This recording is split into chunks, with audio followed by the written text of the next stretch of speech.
Muy buenas tardes a todos. Bienvenidos a la segunda edición del programa Lidera tu Futuro. Hoy arrancamos un ciclo formativo totalmente gratuito para daros una visión general sobre cómo emprender en el sector legal.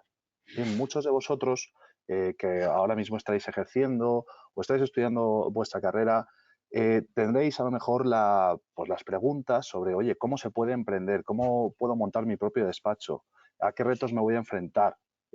O simplemente a lo mejor estáis ejerciendo por cuenta ajena, pero tenéis ahí la idea de que en el futuro queréis emprender y montar vuestro propio despacho. Bueno, pues por esta razón estamos hoy todos aquí.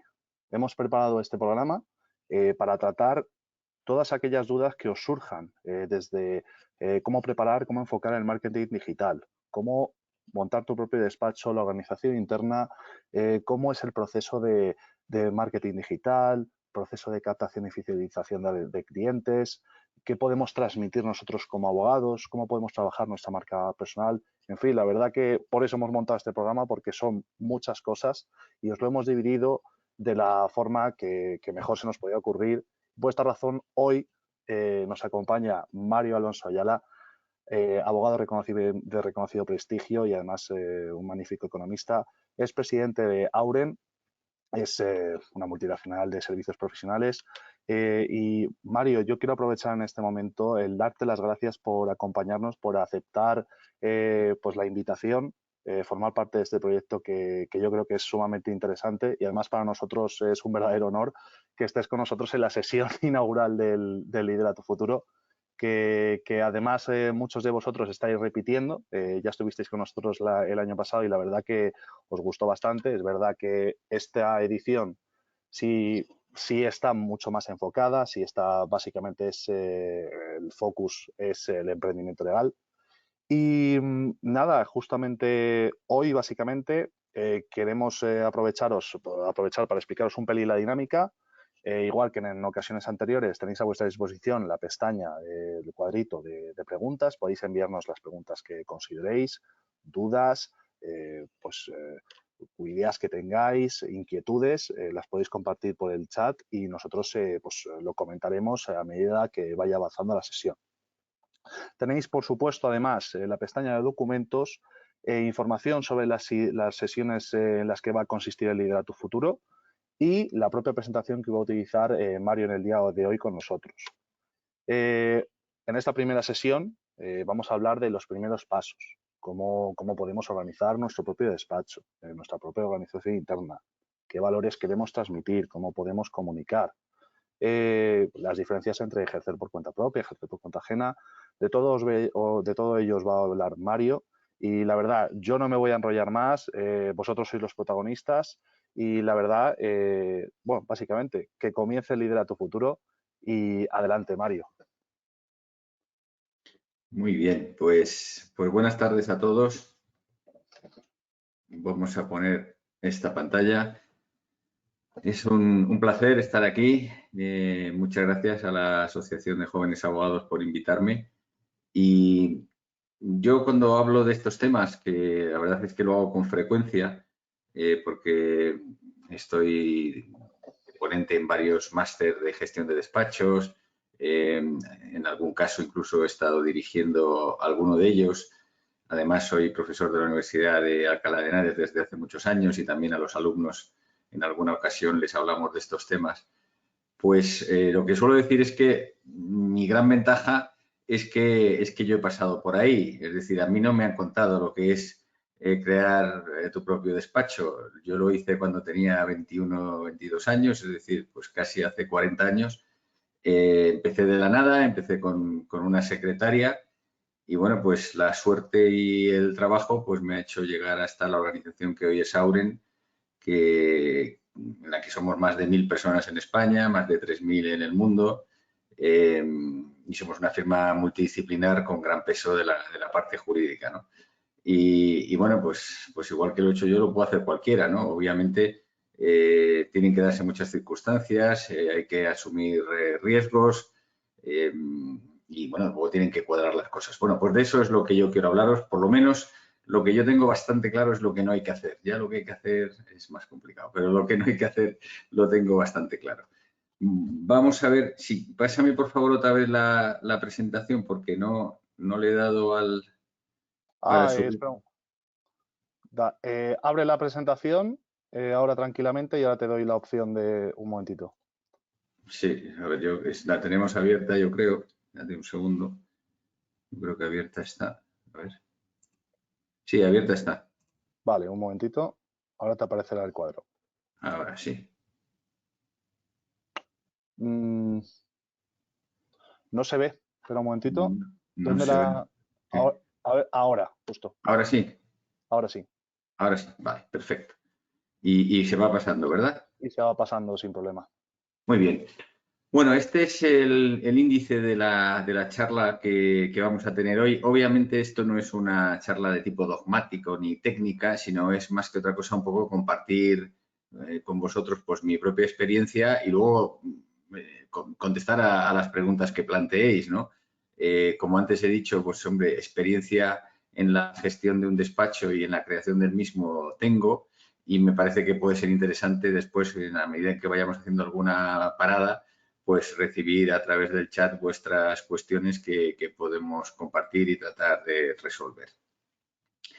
No vamos a hablar solo de la parte, digamos, de creación de despachos, sino que creo que también es interesante para vosotros, dado que la mayoría estaréis en este momento trabajando por cuenta ajena en algún otro despacho o os estáis planteando la posibilidad de incorporaros a una firma o también, ciertamente, tenéis en la cabeza algún día el poder liderar pues un despacho profesional, ¿no? Entonces, vamos a hablar de las dos cosas. Vamos a hablar de la parte, digamos, desde el punto de vista de trabajar por cuenta ajena en un despacho, los tipos de despachos, las ventajas que tienen, las diferentes culturas, y luego hablaremos de lo que tenéis ahí, ¿no? La creación del despacho, donde básicamente las señas de identidad, es decir, la creación de la marca, la creación del nombre, etcétera, las diferentes palancas para la gestión de un despacho profesional, que básicamente son el marketing, los recursos humanos, la forma de facturar, la gestión económico-financiera. Hablaremos también de la organización interna, es decir, de cómo organizarse desde el punto de vista de tener socios, qué modelos diferentes existen. Hablaremos también de las posibilidades de desarrollo y crecimiento. Yo soy un firme defensor, ya lo digo de entrada, que las organizaciones han de aspirar a ser lo más grandes posibles. En este momento, en cualquier sector, pero específicamente en el sector de los servicios profesionales, el tamaño es absolutamente estratégico, con lo cual aquel despacho que es pequeño pues tiene que tratar de crecer tanto por vía orgánica como por vía inorgánica. Y hablaremos, por último, de unas breves reflexiones sobre el futuro y los retos que, en mi opinión, tienen los despachos de abogados para los próximos años, ¿no? Hablamos entonces como la primera de ellas, que es la abogacía, por así decirlo, como profesión. A mí me gusta decir esta frase que tenéis ahí, que no sé si es del tal Jim Fox, pero es igual, que ya sabéis que esto de las citas después es difícil de encontrar quién es el padre, pero bueno, la frase sí que es muy interesante, dice, encuentra un trabajo que te guste y no tendrás que trabajar ni un solo día de tu vida, ¿no?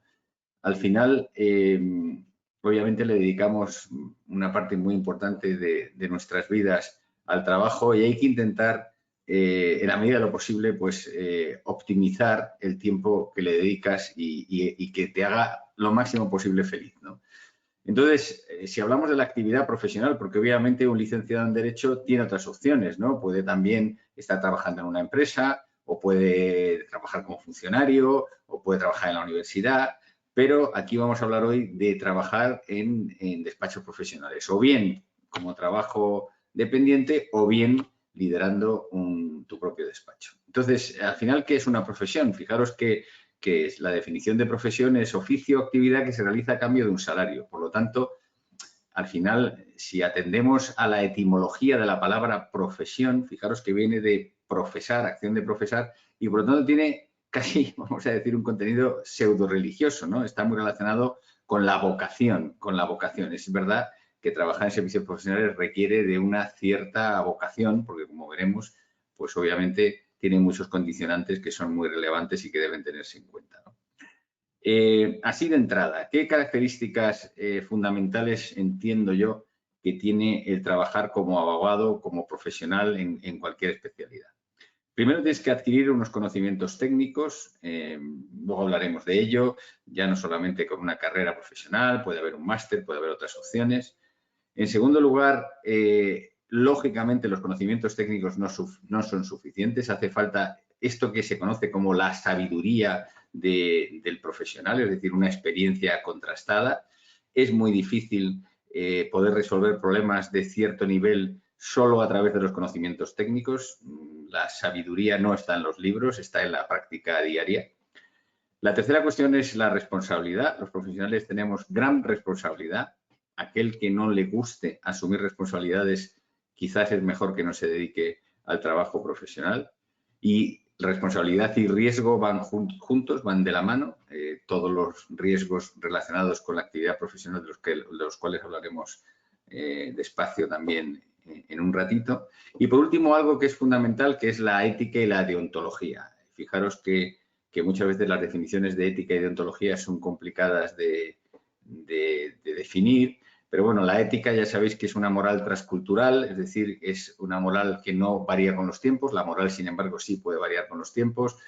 Siempre se dice que a lo mejor el tener esclavos en la época romana era moral, ¿no? Porque la sociedad en aquel momento lo aceptaba como tal y, sin embargo, no era ético, ¿no? Y la deontología está relacionada, deon en griego es deber y por lo tanto está relacionada con el deber y mucho más conectada con lo que es el ámbito de un sector o de una actividad profesional.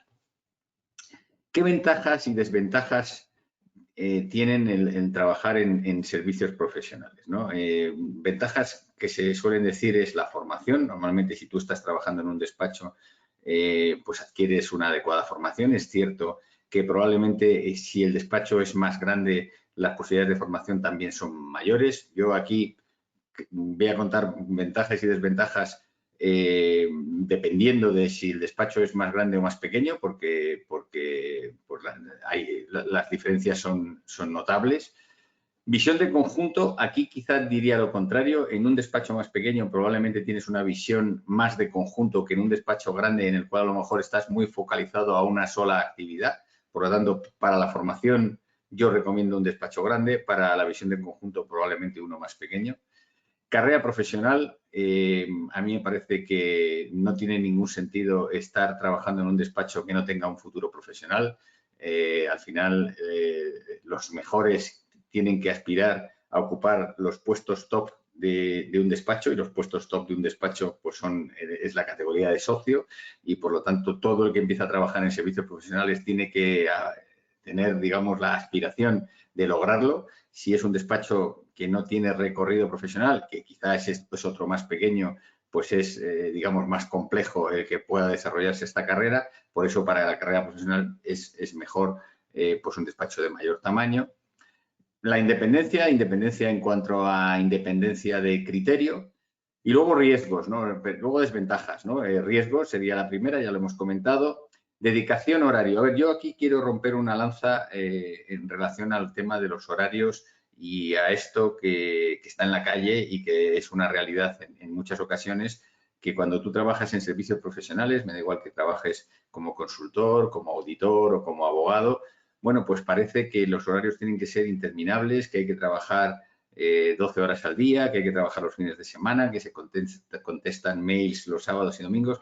A mí me parece que eso es absurdo, eso no tiene sentido. Yo he escrito hace poco un artículo en El País que se llamaba algo así como Vivir para trabajar o Trabajar para vivir. Lo tenéis en mi blog, si lo queréis consultar. Yo tengo un blog donde hay bastante información, que es www.marioalonso.com.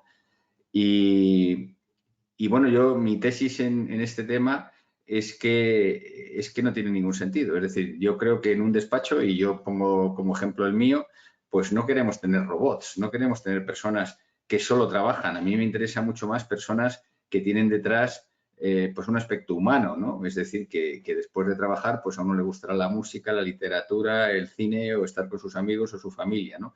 Me parece que eso aporta muchísimo más al conjunto. Por lo tanto, yo creo que hay que ser beligerantes con esto, hay que tener horarios absolutamente razonables y yo creo que la gente joven y vosotros que lo sois, esto lo tienen muy claro y desde luego nosotros llevamos muchos años con esta práctica y yo creo que los despachos que no vayan a este nuevo modelo en el cual, bueno, pues los horarios, como digo, tienen que ser absolutamente razonables. A mí no se me ocurre enviar un mail más tarde de las 7 o las 8 de la tarde de ninguna manera y, por supuesto, nunca los fines de semana. Y yo, desde luego, tampoco contesto ninguno de ninguna manera, ¿no? Pues todos mis colaboradores lo saben y es efectivamente así.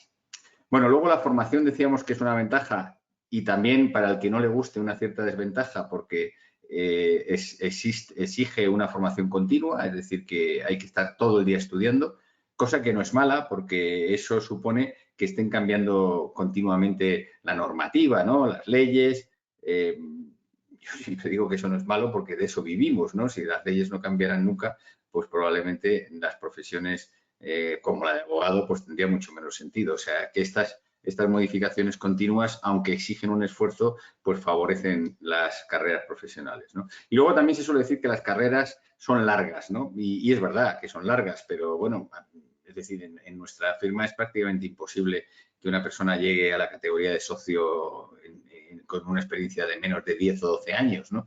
Porque es que, sinceramente, yo creo que no se puede lograr tener esa categoría porque la experiencia, como antes decía, es fundamental por muchos conocimientos técnicos que se tengan, ¿no? En cuanto a las capacidades de un profesional, ahí tenéis algunas de ellas. A mí me gustaría destacar una que desde luego es fundamental, que son las aptitudes comerciales. Diría aptitudes y también actitudes, es decir, con P y con C. En los despachos viven de la gasolina que es la facturación que te viene a través de los clientes, ¿no? Entonces, si tú quieres realmente desarrollar una carrera importante en un despacho profesional y no digamos si quieres tener tu propio despacho profesional, no tienes más remedio, te guste o no te guste, que tener una actitud comercial.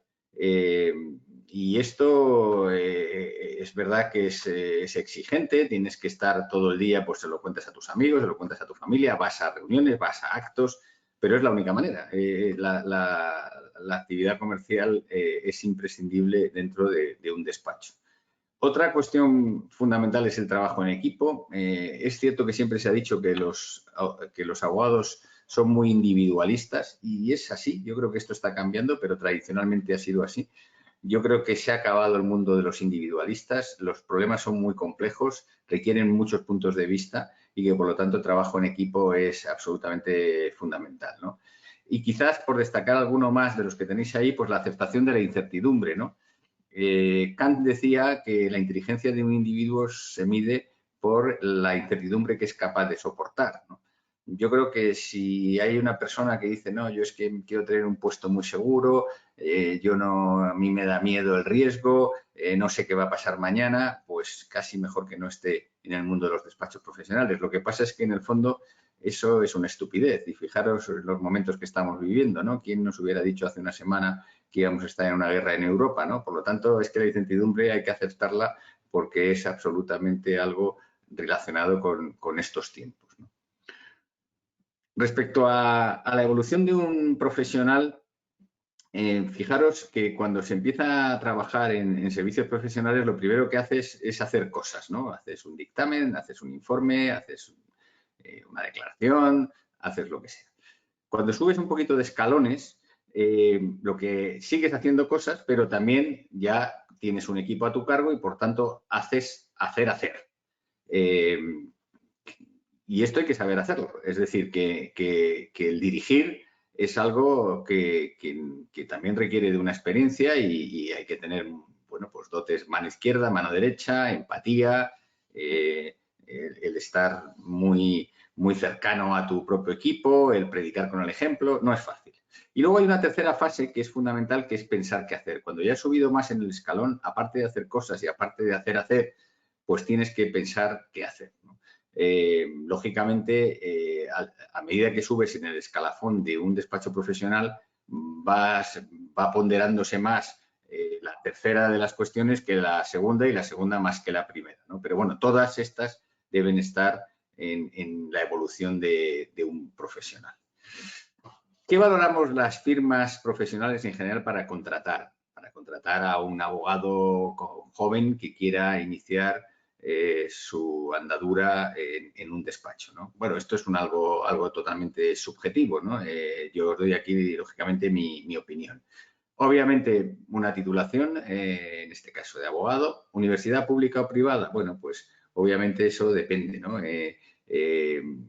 Yo al menos lo que suelo decir es que, en mi opinión, desde luego no me inclino por ninguna de ellas. Es decir, nosotros para contratar a alguna persona en nuestra firma, lo que solemos hacer es un examen, ¿no?, de conocimientos, con lo cual, bueno, pues la titulación vendrá de donde sea, pero lo importante es que tenga conocimientos, ¿no? ¿El hacer un máster es importante? ¿Un máster de especialización o varios másteres? Sin duda.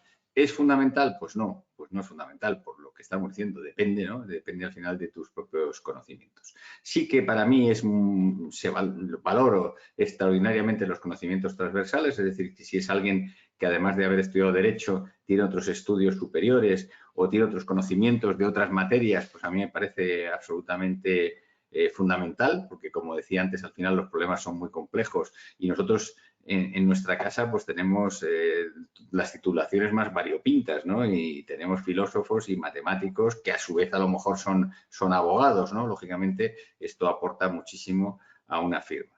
Cultura general, me parece que esto es fundamental, hagas lo que hagas en la vida.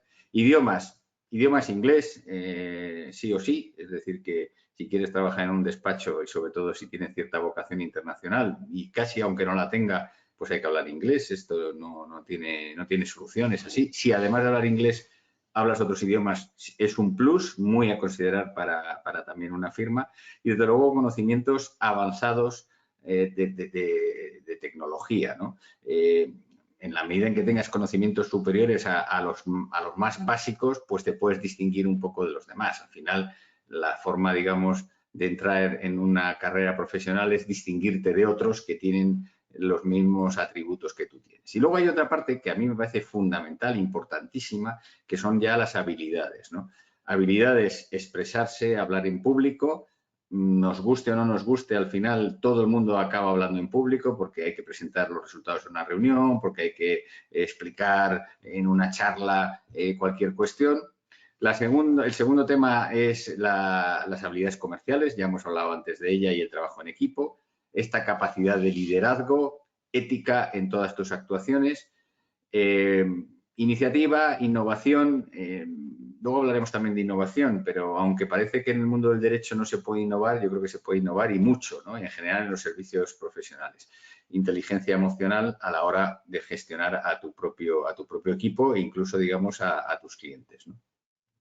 Y aquí tenéis los valores. Voy bastante rápido porque tengo bastante material, y luego me gustaría, además, que hubiera alguna cuestión a plantear por vosotros. A mí me parece que estos son los valores de Auren, ¿eh? Son Mario, si quieres, hacemos ahora, justo antes del apartado de valores, que yo creo que es fundamental. Si quieres, te hago algunas preguntas que nos están mandando los asistentes. Vale, muy bien. ¿Vale? Que yo creo que así pues lo hacemos así un poquito más interactivo. Mira, María nos dice que trabaja por cuenta ajena como asesora jurídica, bueno, pues para la Administración General del Estado. Siempre tiene el cosquilleo de que quiere a lo mejor emprender en el sector legal. Sin embargo, evidentemente, por cómo están las circunstancias, tiene miedo de emprender ahora, teniendo en cuenta la seguridad que le puede dar el trabajo que tiene actualmente. Entonces, teniendo en cuenta la situación actual, ¿tú consideras que es compatible iniciar tu propio negocio o empezar a iniciarlo con seguir teniendo el trabajo por cuenta ajena? A ver, incertidumbre va a haber siempre. Fijaros que venimos en los últimos, desde que se ha empezado el siglo XXI, hemos tenido sobresaltos continuos, ¿no? Desde la crisis financiera, la pandemia, ahora la guerra, y, por lo tanto, siempre ese temor a lo desconocido se va a producir. Obviamente, el iniciar un despacho profesional, que después hablaremos de eso, pues a mí me parece que sin duda tiene dificultades. Yo, para empezar, no aconsejaría a nadie el montar su propio despacho si no tiene una experiencia previa en otro despacho. Me parece que eso es un error estratégico. Es decir, tienes que ser monaguillo antes que fraile, estar una serie de años en un despacho, formarte, aprender, ya no solo aprender técnicamente, sino aprender desde el punto de vista organizativo, de cómo se gestiona, etcétera, para después poder dar el salto, ¿no? Entonces, yo a la persona que pregunta, yo lo haría en, digamos, 2 escalones, es decir, no dejaría el trabajo en la administración para ir directamente a montar un despacho, sino que dejaría el despacho de la administración para empezar a trabajar durante una serie de años en un despacho para después pegar el salto, porque si no, efectivamente, creo que los riesgos son excesivos. Vale, nos pregunta Luis, ¿qué inversión de capital debemos tener en cuenta a la hora de emprender al comienzo? ¿Cuánto tiempo de media se puede tardar en recuperar la inversión inicial? Bueno, la inversión, esto en todo caso lo vamos a comentar luego, ¿no? Pero bueno, por ir anticipando. La inversión inicial en la actividad profesional no es muy importante, porque lógicamente al final nosotros nuestra materia prima fundamental son las personas y podemos añadir a esto la tecnología, ¿no? Incluso porque ya hasta el despacho se ha hecho algo mucho menos necesario, ¿no? Con todo el modelo de teletrabajo, ¿no? Por lo tanto, la inversión es relativamente pequeña. Otra cosa es el equipo con el que tú quieras empezar a trabajar, ¿no? Pero si quieres empezar prácticamente de cero, la inversión es muy pequeña. ¿En cuánto tiempo se recupera? Bueno, pues eso obviamente depende de muchísimas cosas, ¿no? Yo de todas formas, esto luego yo creo que es mejor, este tipo de preguntas muy relacionadas ya con lo que es la creación de un despacho, yo creo que es mejor casi que cuando lo hayamos expuesto, pues vayamos a ello. Perfecto. Y ya vamos un poco después de esta primera tanda de preguntas, seguid escribiéndonos que están siendo muy interesantes. Bien, Mario, has comentado que hay que tener siempre horarios razonables. Pero claro, cuando el negocio es tuyo, es cierto que dirigir un despacho supone estar 24/7. Esa persona que dirige el despacho, que es dueño de su empresa, realmente puede desconectar, realmente puede descansar. Absolutamente, eso es un tema de disciplina y de autodisciplina. Vamos, y pongo yo mi ejemplo, que no me considero mejor que nadie. En fin, yo presido una compañía de 3.000 personas y yo os aseguro que empiezo a trabajar muy pronto, eso es verdad, pero más tarde de las 7 no trabajo, salvo excepciones muy extrañas. Más tarde de las 7, 7:30 se acabó porque tengo muchas otras aficiones, me interesan muchísimas cosas y no me interesa solo trabajar. Y los fines de semana no trabajo nunca, por definición. Eh, por lo tanto, claro que se puede hacer. Es un problema únicamente de organización. Yo siempre pongo el mismo ejemplo, ¿no? Los países más avanzados del mundo en cuanto a eficiencia, seguridad, productividad, lo que queráis, educación, son los países nórdicos, ¿no? Como sabemos, los países nórdicos, yo he estado muchas veces por allí, conozco bien y tenemos además allí socios, pues a las 5 de la tarde dejan de trabajar y no pasa absolutamente nada y son los más eficientes. O sea, eso es un mito que hay que romper. No tiene sentido. Claro que no. Se puede hacer perfectamente. Muchas gracias, Mario. Seguimos avanzando entonces. Venga, pues vamos a seguir un poco con el tema de los valores. Los valores, os decía que estos son, digamos, los valores de nuestro propio código ético en Auren y los dividimos en 3 partes, ¿no? Los profesionales, los personales y los sociales. Los profesionales ya los hemos comentado un poco, quizás no he hecho especial énfasis en algo que es fundamental, que es el secreto profesional. Manejamos información muy delicada de nuestros clientes, te dediques a lo que te dediques, si te dedicas al derecho fiscal, al derecho laboral o al derecho mercantil o estás en operaciones de manejo o lo que estés, la información es muy sensible y ahí hay que ser súper cuidadoso con el tema del secreto profesional. Creo que obviamente estas otras valores como es la proactividad y la innovación pues son fundamentales, es decir, anticiparse a las necesidades de tu cliente, ¿no? Personales, yo creo que ya los hemos comentado por encima, objetividad, respeto a la persona, transparencia en todas tus actuaciones, trabajo en equipo. Y los sociales son muy importantes, ¿no? En nuestra firma tenemos una gran vocación de acción social, estamos muy relacionados con temas de sostenibilidad, de protección del entorno. Tenemos un plan de igualdad súper agresivo. Es verdad, y ya lo digo porque tendremos seguro muchas mujeres conectadas, que en general en los despachos profesionales suele haber más mujeres que hombres trabajando y sin embargo en las posiciones de arriba, las posiciones de socios hay muchos más hombres que mujeres, ¿no? En nuestro caso también es así, pero nosotros somos los menos malos, que no es ningún honor, pero somos los menos malos del sector, ¿no? Del sector ya hablando de firmas de tamaño, ¿no? Aproximadamente nosotros tenemos un 55% de mujeres en toda la plantilla y socias representan en torno al 30%. Estamos todavía muy lejos de lo que queremos, pero tenemos un plan de igualdad muy agresivo y yo creo que en unos cuantos años vamos a lograr tener pues una equiparación o una nivelación. Primero porque es algo que es justo, pero luego me parece que es mucho más importante, ¿no? O sea, las visiones complementarias masculina y femenina, pues me parece que aportan mucho más a la resolución de los problemas, ¿no? Y ahí dejaba yo un tema, en algunos de los libros que yo he escrito sobre gestión de despachos, suelo hablar de que un líder en general, pero un líder en un despacho tiene que tener 4 H's, ¿no? 4 características fundamentales. Una, la honestidad. Si el líder no es honesto, difícilmente va a poder predicar con el ejemplo. Otra, la humanidad. Hay que ser ante todo personas y luego ya lo demás viene por añadidura.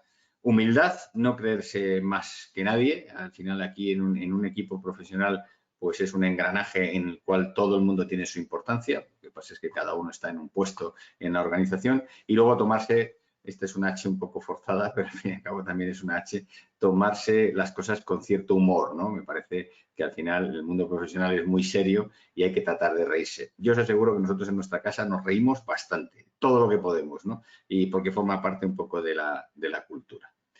Decía yo antes, aquí está la de la creación de un despacho. Fijaros que para crear un despacho pues hay diferentes modelos, ¿no? Un modelo, digamos, muy habitual que yo no recomiendo, lo digo ya de entrada, que yo no recomiendo, que es el clásico ejemplo en el cual hay despachos de diferentes especialidades o de la misma que se reúnen en una misma oficina para compartir la estructura de gastos y compartir quizá una secretaria y tener, bueno, pues un mismo lugar. Quizás en algunas ocasiones, en otras no, pues comparten incluso una marca, pero nada más. No se comparte, por así decirlo, el negocio, ni la cuenta de resultados, ni las acciones de marketing, sino que cada uno tiene sus clientes y cada uno va por libre. A mí me parece que este no es un modelo acertado. Es muy típico de muchos despachos, pero me parece que es un modelo agotado. Otra cosa es que se pueda empezar por ahí, poco tiempo, pero enseguida hay que dar el salto y yo creo que el salto tiene que ir a un partnership típico de abogados, ¿no? Es decir, en el cual oye, pues todo el mundo comparte una misma marca, comparte una cuenta de resultados, comparte todos los gastos, el equipo profesional y luego hay un modelo de retribución para retribuir a los socios en función de su propio, iba a decir la palabra en inglés, ¿no? De su propio performance, del resultado obtenido, de la evaluación del resultado obtenido en temas comerciales, en temas de rentabilidad, en temas de conocimientos, etc. Luego hablaremos de los modelos de retribución diferentes que hay, ¿no? para los socios de un despacho de abogados. Y otra posibilidad es estar en un partnership que no sea solo de abogados, sino que sea una firma que se dedique al ámbito jurídico, pero que también se dedique a otras muchas cosas. Para mí este es el proyecto ganador. Lo he dicho ya varias veces, me parece que los problemas son muy complejos y que no se pueden abordar solo desde un punto de vista, ¿no? Y yo qué sé, pues pongo ejemplos, ¿no? Nosotros, pues no sé, en el ámbito, por ejemplo, laboral, pues los abordamos desde un enfoque absolutamente 360, desde expertos consultores en temas de planes de igualdad o en temas de selección o de coaching o de mentoring o lo que sea, como gente que gestiona contratos y nóminas y seguros sociales, como abogados laboralistas que son especialistas en tal, es decir, un círculo cerrado. Si abordamos un tema de protocolo familiar, no lo hacemos solo desde el punto de vista jurídico, lo hacemos también desde el punto de vista de organización, de consultoría, de valoración de la empresa. Es decir, que nosotros tratamos de que en cualquier proyecto haya profesionales de diferentes especialidades, ¿no? Y para eso yo creo que un partnership multidisciplinar, en la medida en que toque muchos aspectos y haya profesionales de diversas especialidades, aporta mucho más a un cliente que un partnership de abogados. Pero bueno, estas son todas las alternativas, ¿no? A mí, desde luego, yo desde que constituí Auren, pues siempre he apostado por la última, pero bueno, las otras también están ahí. Ya digo, la primera no me parece la ideal, salvo para un periodo corto para iniciarse, por así decirlo, en la profesión. ¿Qué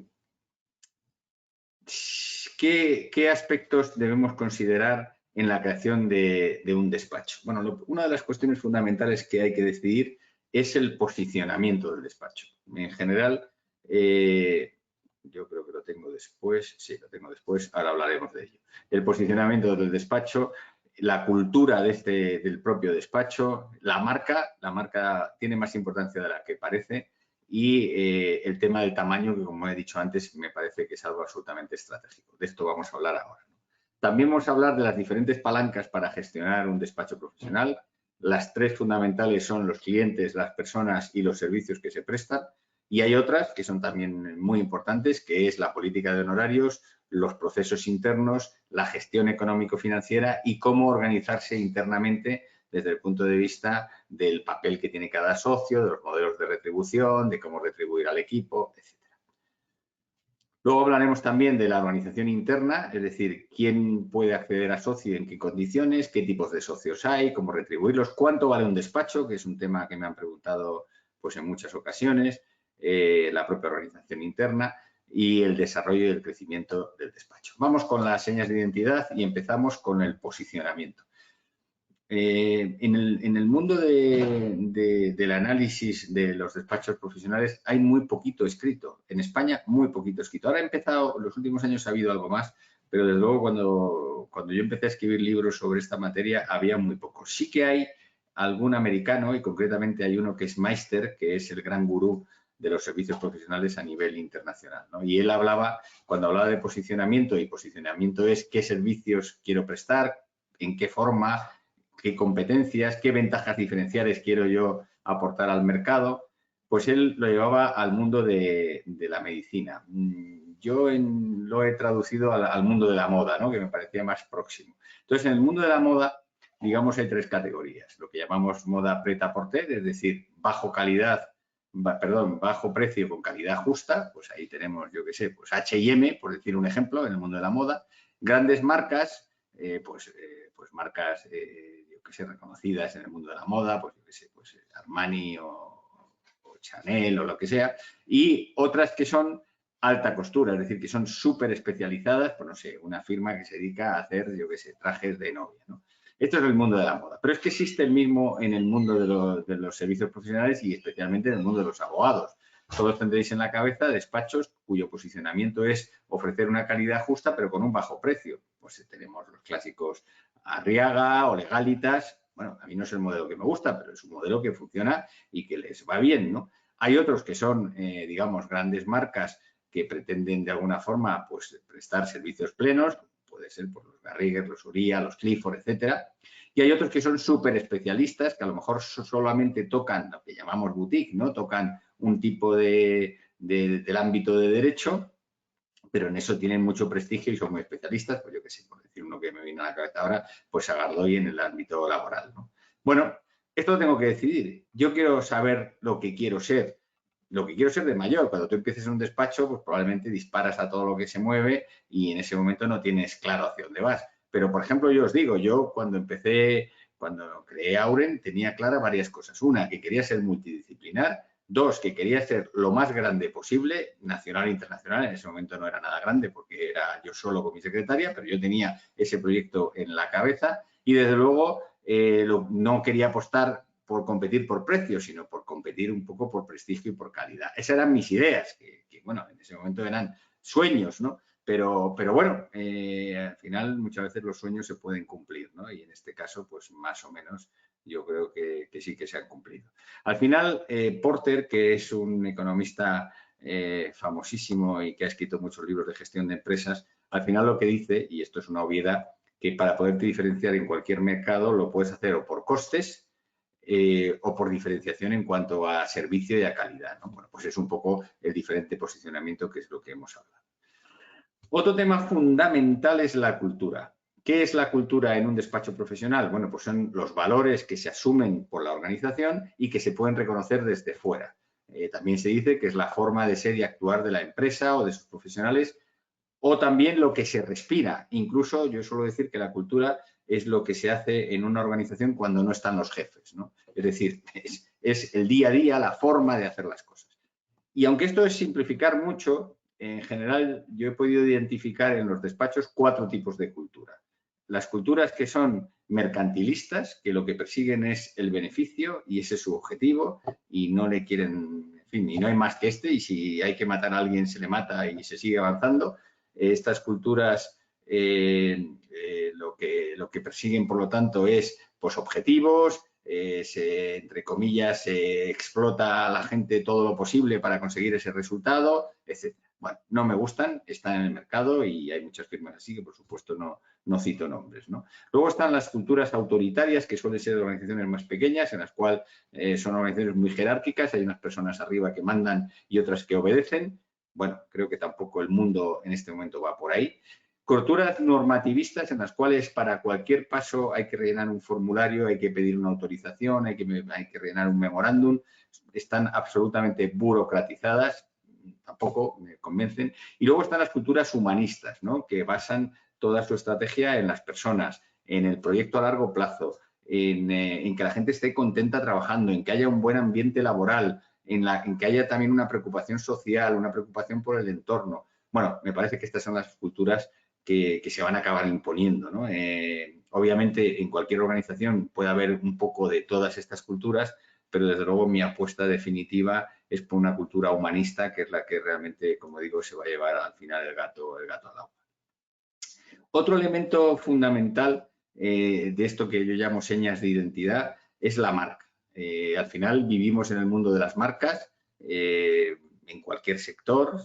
Si tú, el consumidor al hacer una compra, pues obviamente si no conoce la marca, pues va a tener más problemas para comprarla. Y en el mundo de servicios profesionales también, ¿no? Si tú tienes una marca reputada, estás en el mercado, eres conocido, pues será mucho más fácil el poder captar clientes, ¿no? Lógicamente, cuando tú partes de cero, pues tu marca no puede llegar a ser conocida. Las marcas, pues poco a poco tienen que irse haciendo, pero ya hay que tener claro desde el principio qué promesa de calidad quiero dar yo a esa marca, qué valores quiero transmitir, cuál va a ser mi tipo de cultura, qué vínculos emocionales voy a tener entre la marca y la propia actividad del despacho, etc., ¿no? Y una marca tiene 3 elementos fundamentales: el nombre, el logotipo y lo que se suele llamar el eslogan o el claim. El nombre, yo os doy varios consejos. Lo que pasa es que como de esto llevo hablando tantos años, ya cada vez tiene menos importancia porque mucha gente me ha oído y ha ido asumiendo esta circunstancia, ¿no? A mí me parece que dado que puedes elegir el nombre empezando por cualquier letra, mejor empieza por la A que por la B o por la C o por la Z. ¿Por qué? Porque en muchos directorios, en muchas presentaciones, en muchas organizaciones son alfabéticas. Por lo tanto, bueno, pues de la forma más tonta y más sencilla vas a estar arriba de la lista. Por ejemplo, nosotros en Auren somos miembros del Forum of Firms, que es un club de élite donde están solamente 26 firmas profesionales en el mundo, y si os metéis en la web del Forum of Firms, la primera es Auren. Somos los mejores, que hay mucho más grande que nosotros, pero como empezamos por A, pues estamos ahí arriba del todo, ¿no? Aparte, el nombre, hay que buscar un nombre que suene bien en todos los idiomas. Hay muchos ejemplos de fracasos de firmas que han llegado a España con nombres que tenían, como algún coche que todos conoceréis, etcétera, pues que tenían nombres que sonaban muy, muy mal en español y que tienen que sonar bien un poco en todos los idiomas. Y yo tampoco pondría un nombre, primero, que estuviera vinculado con una persona. Esto es muy típico de los despachos de abogados: Alonso y Martínez, Rodríguez Pérez. Yo creo que no. Si tú pretendes al final que tu despacho vaya creciendo, a mí me parece que es mucho mejor poner un nombre anónimo que un nombre de una de las personas, porque después, si tú te quieres integrar, bueno, por lo que les ha pasado a las Big Four, ¿no? Al final van añadiendo una ristra de nombres una detrás de otro. Yo creo que en el mundo en el que estamos, a lo mejor hace 20 o 30 o 40 años era otra cosa, pero en el mundo en el que estamos, me parece que las marcas son mucho más atractivas sin relacionarlas con una persona, ¿no? Y tampoco en el nombre yo pondría un nombre que estuviera relacionado con una actividad específica, es decir, nombre que sea X asesores laborales o abogados laboralistas, porque a lo mejor mañana, aparte de ser laboralista, te integras con otra gente que quiere hacer otra cosa o quieres ampliar los servicios. Es decir, que yo, el nombre, no sé si el apellido abogados o ni siquiera, ¿no? Cuanto menos te cierres, mejor. Luego tenemos el tema del logotipo. En general, los logotipos de las firmas profesionales a mí me parecen bastante malos. Creo que el nuestro también lo es, el de Auren. A mí no me gusta especialmente, y eso que hicimos un concurso internacional y ahí hubo que pagar mucho dinero, pero bueno, este es el tema ya de los creativos.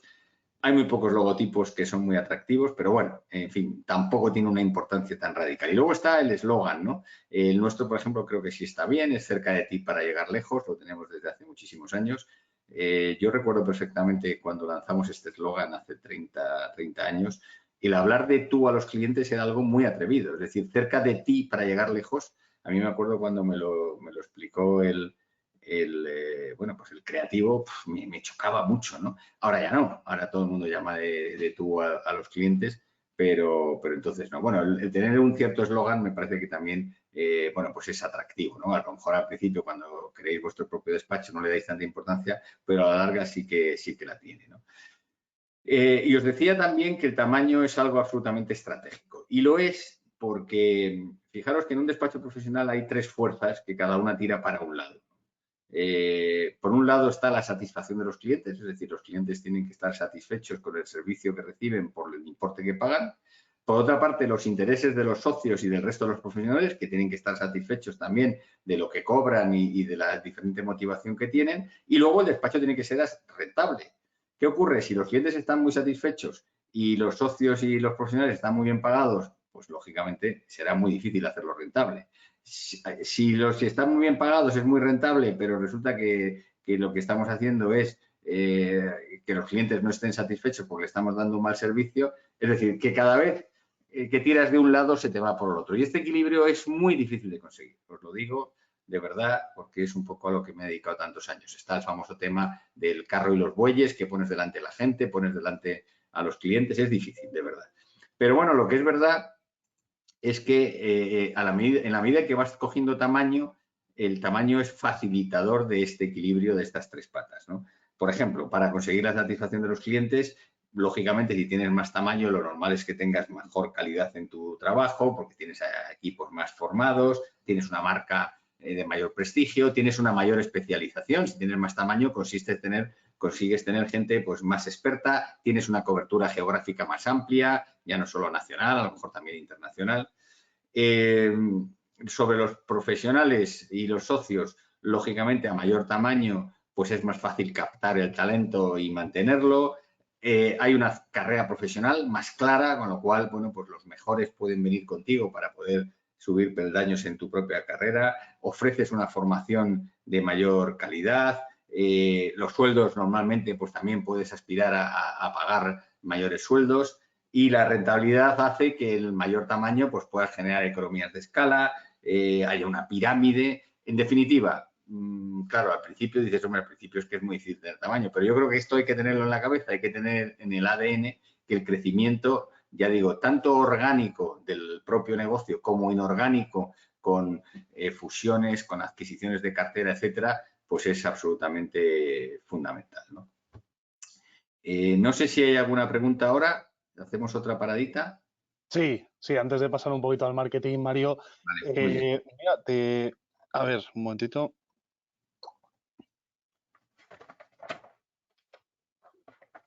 Vale, has hablado antes un poquito del impacto tecnológico, Mario. Entonces nos preguntan, al ser abogados, evidentemente nos podemos adaptar a la tecnología, pero no somos expertos de ello. Cuando iniciemos nuestra etapa de querer montar nuestro propio despacho, ¿debemos de contar desde el primer momento con un apoyo informático, con un informático en nuestro negocio?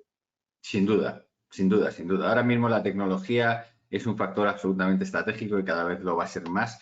Y si no tienes suficiente tecnología en tu organización, es muy difícil ser eficiente. Es decir, gestores documentales, gestores de conocimiento, trabajos sin papeles, ya si puedes aspirar un poquito más, un CRM para poder controlar controlar o gestionar a tus propios clientes es absolutamente esencial. No digamos ya en la medida en que vayamos avanzando más, pues hasta temas digitales, ¿no?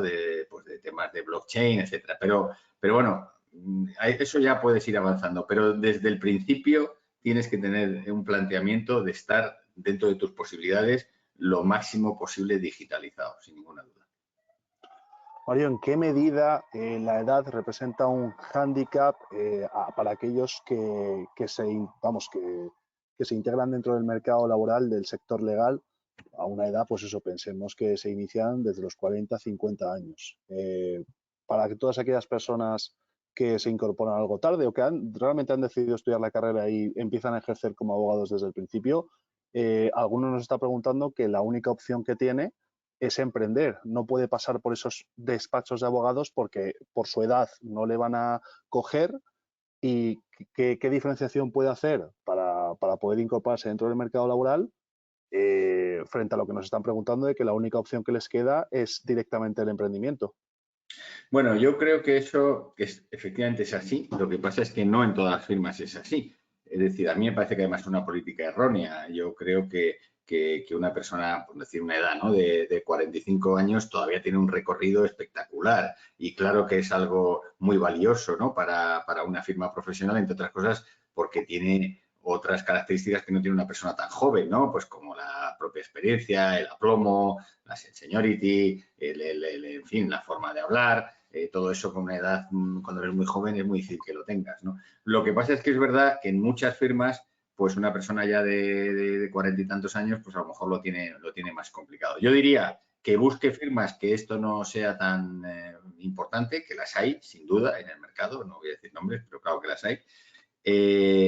Y si no, pues obviamente, si quiere trabajar en despachos, en el mundo de los despachos profesionales y no encuentra esa firma, pues hombre, pues sí, le queda la posibilidad del emprendimiento, ¿no? Pero repito que lanzarse directamente al mundo de gestionar un despacho desde cero sin haber tenido una experiencia previa en despacho me parece difícil, ¿eh? No digo que es imposible, porque no hay nada imposible, pero bueno, también te puedes asociar con otra persona que sí que la tenga, ¿no? Es decir, yo creo mucho en la asociatura. Yo desde el principio he tenido socios y a mí me ha ido muy bien con los socios. Obviamente hay que seleccionarlos y hay que acertar, ¿no? Pero no digo que no haya tenido nunca un problema con un socio porque somos muchos, ¿no? Pero la verdad es que he tenido muy pocos y mi experiencia ha sido francamente buena, ¿no? Es decir, a esta persona se le puede aconsejar decir, oye, pues asóciate con otros dos que sí que tengan experiencia en despacho y empezáis a emprender desde cero, ¿no? Pues es posible también, ¿no? Mario, nos has comentado que bueno, pues se compite en el sector legal pues a través de los precios o a través de pues, ofrecer la máxima calidad posible a tus clientes. Modelos, bueno, por no mencionar a Arriaga, pero aquellos modelos que básicamente se basan en pues, formularios de demandas, automatizar escritos. Claro, la tecnología siempre es un aliado, con lo cual siempre tenemos que estar a la última dentro de esa opción. ¿Qué desventajas tú ves a ese tipo de modelos bueno, que están integrando tecnología y a lo mejor se está deshumanizando un poquito ese trato con el cliente? Claro, es que yo creo que es compatible, es decir, yo creo que el uso de la tecnología al máximo posible es compatible con ofrecer un trabajo de calidad, de valor añadido y de proximidad con el cliente, ¿no? Que el cliente realmente te considere como, por así decirlo, un socio más que un proveedor de un servicio, ¿no? Es compatible, es decir, a mí se me queda corto aquellas firmas que lo tienen todo absolutamente automatizado y que al final son chatbots y tú estás hablando con un chatbot y estás hablando con un formulario y no sientes un poco que hay una persona detrás, la verdad es que eso se me queda muy corto, pero bueno, tiene su mercado, como lo he dicho antes, y está ahí. Y también se me puede quedar muy corto pues un despacho profesional a la antigua usanza en la cual, exagerando, pues se hacen los informes casi con un Word de tal y no hay ningún sistema que te permita gestionar adecuadamente los textos, gestionar los documentos, gestionar la información, etcétera, ¿no? O sea, que yo creo que ninguno de los dos extremos son buenos. Yo creo que el trato humano, lo digo, lo veréis al final un poco para mí del futuro de los servicios profesionales, ¿no? Pero yo le llamo servicios con alma, ¿no? Es decir, los profesionales tenemos que tener alma para relacionarnos con otras personas, porque al final será un despacho con una firma, con una empresa, pero al final detrás de esa empresa hay una persona y detrás del despacho hay otra persona, ¿no? Pero eso no quita a que nos apoyemos al máximo en la tecnología, porque, como digo, ambas cosas son compatibles. Vale, para finalizar un poquito esta tanda, Mario nos pregunta Inés si la cultura dentro de los despachos ha ido evolucionando con el tiempo. ¿Qué podemos esperar o qué se está implementando ahora actualmente? Bueno, yo creo que sinceramente vamos a mejor. Me parece que esta cultura humanista, que es la que yo defiendo, yo creo que hace unos años pues yo ahora casi predicaba casi en el desierto, y ahora yo estoy viendo una transformación interesante en muchos despachos que tenían una cultura absolutamente mercantilista, también muy normativizados, y están flexibilizando sus posturas porque se están dando cuenta que si no se van a quedar fuera, ¿no? O sea que yo creo que ahí, obviamente hay de todo y hay excepciones, pero me parece que estamos en el buen camino, ¿no? Y yo creo que por eso, yo por ejemplo, cuando escribí este artículo el otro día de vivir para trabajar o trabajar para vivir, pues recibir algunas críticas, ¿no? Porque, bueno, pues hay gente que no le gusta este tipo de cultura y que hablan de la cultura del esfuerzo y que hay que trabajar muchísimo y que la gente joven actualmente no le preocupa tanto el trabajo y no le preocupa tanto ganar dinero. Y yo digo, claro, es que tienen razón, es que están acertados, es que la vida no es solamente ganar dinero y estar trabajando, es que la vida tiene cosas muy atractivas y no te puedes quedar solo con una, ¿no? Entonces yo defiendo muchísimo esa postura, ¿no? Pero bueno, yo creo que vamos a mejor, sin ninguna duda. Vale, pues Perfecto. seguimos, entonces. Seguimos. Seguimos. Vale, pues vamos con la primera de las palancas. Todo tiene que ser muy breve, lo que estamos comentando. Fijaros que todo esto que estamos viendo aquí, yo en muchas ocasiones, pues forma parte de un máster que se da en unos cuantos días, ¿no? O sea que yo aquí no puedo más que dar unas pequeñas pinceladas de cualquiera Unas de las materias. píldoras. Entonces, bueno, al final, clientes, vamos a ver, ¿cómo conseguir clientes? Bueno, yo si lo supiera no os lo diría porque tendría el secreto de la Coca-Cola, ¿no? Pero bueno, sí que tengo algunas ideas sobre el asunto, ¿no? Yo creo que para conseguir clientes, bueno, primero, ¿quién vende? Pues lógicamente venden los socios a través de su propia marca personal. Es bueno también que vendan todos los técnicos del despacho. Los propios clientes con el boca a oreja, pues es absolutamente fundamental, y muchas veces también tenemos prescriptores o gente que nos puede ayudar, ¿no? Pero lo importante es saber qué vendemos. ¿Qué vende un servicio profesional? Yo esto cuando estamos en directo pues lo suelo preguntar y hay veces que la gente pues tiene sus opiniones. Y yo lo creo que lo tengo bastante claro. Lo que vendemos los profesionales, me da igual que seamos abogados, auditores, economistas, ingenieros o informáticos, lo que vendemos es una palabra, que es confianza. Esto es lo que vendemos, confianza. Y por lo tanto, si el cliente confía en nosotros, le tendremos ganado. Lo que pasa es que la confianza es muy difícil de conseguir y es muy fácil de perder. La pierdes en un segundo, en cualquier metedura de patas la has perdido. ¿Por qué? Porque estamos en el mundo de las emociones y al final, bueno, pues el ganar o perder la confianza forma parte de este mundo, ¿no? De las propias emociones. ¿Qué acciones podemos realizar para vender? Bueno, pues por una parte creo que es fundamental la notoriedad de los socios, es decir, que los socios escriban artículos, den clases, estén en el mercado, den charlas. Me parece que es fundamental, ¿no? Publicaciones de la propia firma a través de blogs, a través de artículos en prensa. El clásico material promocional, que cada vez tiene menos importancia, pero bueno, también está ahí. Desde luego, importantísimo en este momento la presencia en redes sociales. Las redes sociales se han transformado en un elemento de marketing absolutamente decisivo, ¿no? Y por supuesto tu propia web. La organización de eventos, esto es importantísimo. Nosotros estamos todo el día organizando eventos y es una excusa magnífica para atraer a potenciales clientes porque ven ahí la potencialidad de la marca y alguien que les está hablando, pues no sé, de la reforma laboral, de la reforma concursal o de la nueva ley sobre no sé qué, ¿no? La publicidad, creo poco en la publicidad en los servicios profesionales, la publicidad pura, me parece que, bueno, eso es difícil, tienes que tener mucha disponibilidad de dinero para gastarse dinero en publicidad y desde luego tener un gabinete de prensa que te ayude a colocar tus noticias en los medios, ¿no? Me parece que esto es absolutamente fundamental. Y hay que tener un plan de marketing. Yo muchas veces cuando hablo con gente que me llama y me pide ayuda o me pide mi opinión, bueno, es que yo soy muy pequeño, yo no puedo hacer marketing. Mira, estás equivocado. Marketing lo puede hacer cualquiera. Por muy pequeño que sea, tiene que dedicarle una parte de su tiempo a hacer marketing, porque si no, va a ser muy difícil que capte clientes.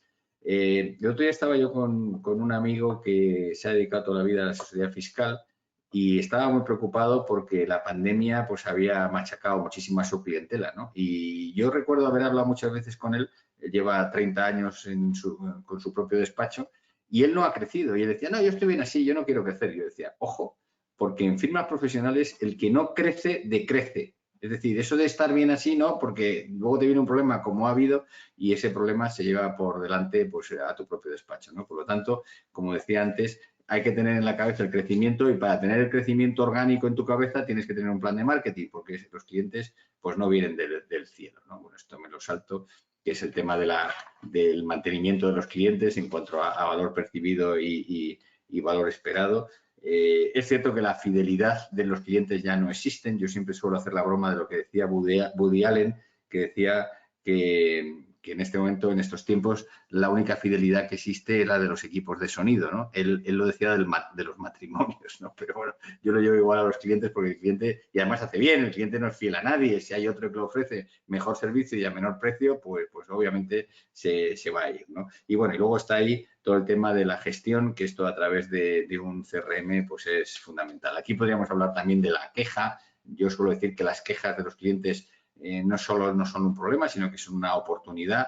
Cuando un cliente te quiere dejar, no se queja, directamente te llama por teléfono, te escribe una carta y dice que no quiere seguir trabajando contigo. El que se queja sí quiere seguir trabajando contigo. Y yo creo que es una oportunidad pues, para detectar el problema, imponer medidas correctoras y una oportunidad para recuperar la confianza del cliente, ¿no? Por lo tanto, la queja hay que transformarla en una oportunidad. Voy al segundo bloque. El segundo bloque son las personas, quizá casi lo más importante de una organización profesional. Y ahí podemos hablar de varios temas, ¿no? Uno es la cuestión del reclutamiento. Yo creo que hay que tener muy claro, ahora mismo hay una guerra en este momento en España y en Europa, pero especialmente en España, hay una guerra por el talento espectacular. A nosotros nos cuesta muchísimo contratar gente, no hay gente en el mercado, gente buena, gente puede haber mucha, pero gente de cierta calidad es muy difícil captarla. Nos las estamos quitando unos despachos a otros y eso también es una política que no sé a dónde nos llevan. Y lo que yo creo que los despachos tenemos que tener claro, que igual que se hace marketing para captar clientes, hay que hacer marketing para captar a los mejores profesionales, ¿no? A los mejores profesionales tanto desde el punto de vista técnico como desde el punto de vista de habilidades, como hemos hablado al principio, ¿no? Las firmas profesionales es lógico que tengamos rotación. La rotación puede ser buena o mala. Si la rotación es excesiva, si toda tu plantilla se te va todos los años en un 50%, tienes un claro problema, tienes un problema claro. Y si llevas muchísimos años y no se te ha ido nunca nadie, también tienes un problema claro.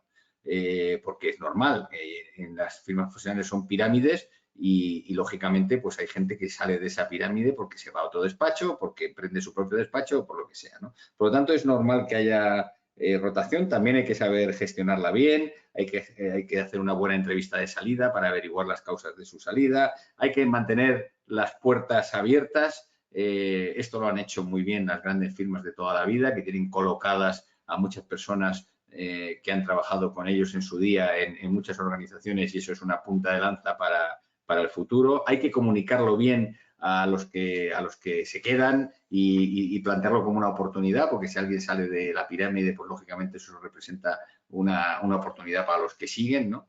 Y luego está todo el tema de la motivación, ¿no? Este es un tema que yo también he escrito bastante sobre ello y no tenemos mucho tiempo de verlo. Yo suelo preguntar a la gente joven qué es lo que más le motiva de todo eso que hay ahí. Lógicamente, la remuneración siempre es una motivación, pero como decía antes, quizá en este momento no es la más importante. La carrera profesional, ya lo hemos comentado, me parece clara.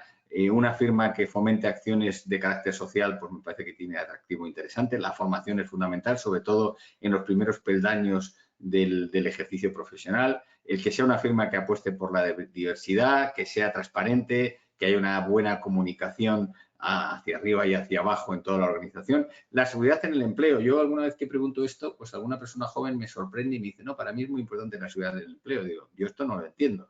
O sea, primero porque la seguridad en el empleo no existe, ¿no?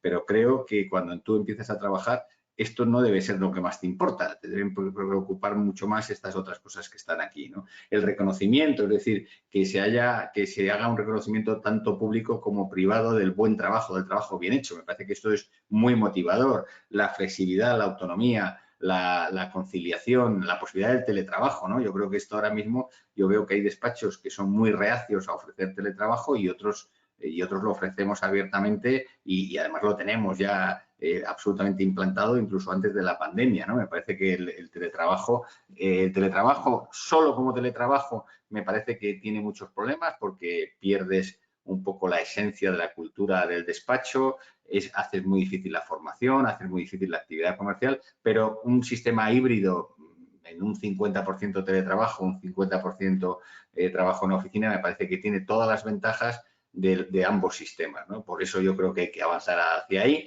Y como digo, hay algunos otros despachos pues que esto no lo ven, ¿no? Pero bueno, me parece que todas estas son unas razones fundamentales de motivación. Aquí está un poco la comunicación que hablábamos antes.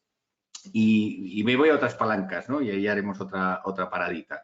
El tema de los servicios, ¿no? Antes he defendido que para mí la multidisciplinariedad ahora mismo es un valor incuestionable. Yo creo que ahora mismo los clientes no valoran tanto las horas.